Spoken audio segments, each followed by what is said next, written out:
ఈ బనకచర్ల ప్రాజెక్టు పెట్టుకుని ఒక 40,000 50,000 పెట్టుకుని ఒక టెండర్ పిలుస్తావు. ఆ టెండర్ పిలిచి ఆ టెండర్ ఇచ్చిన ఎవడికి అప్పచెప్తావు, వాళ్ళ దగ్గర నుంచి కిక్ బ్యాక్స్ తీసుకునేదానికి నీ ప్రయత్నాలు. ఇది అర్థం కాలేదనుకుంటున్నావా? మేము వ్యతిరేకం కాదు. రాయలసీమకు కానీ లేకుంటే ఏ ప్రాంతానికి కానీ నువ్వు ఒక కొత్త ఇరిగేషన్ ప్రాజెక్ట్ తెస్తామంటే మేము వ్యతిరేకం కానే కాదు. కానీ నేను అడుగుతున్నాను నిన్ను, లో హ్యాంగింగ్ ఫ్రూట్స్ ఏవైతే ఉన్నాయో అవి కంప్లీట్ చేయకుండా అసాధారణమైంది నీకు సాధ్యం కాని 1000 కోట్లే నువ్వు పెట్టకుండా గడిచిన సంవత్సరం నుంచి 10 కోట్లు కూడా ఇక్కడ ఖర్చు పెట్టకుండా 30,000 కోట్లు 40,000 కోట్లతో నేను ప్రాజెక్టు తీసుకొని వచ్చి కంప్లీట్ చేస్తాను, నీళ్లు ఇస్తానంటే అర్థం ఏందో ఒకసారి చంద్రబాబు నాయుడు గారు ఈ రాష్ట్ర ప్రజలకు అందరికీ కూడా చెప్పాలి.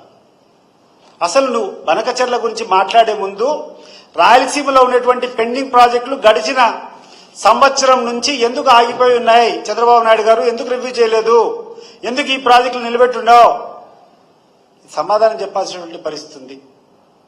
ఇవన్నీ వదిలిపెట్టి ప్రతిరోజు ప్రతినిత్యం కమిషన్లు కావాలా, డబ్బులు దోచుకోవాలా,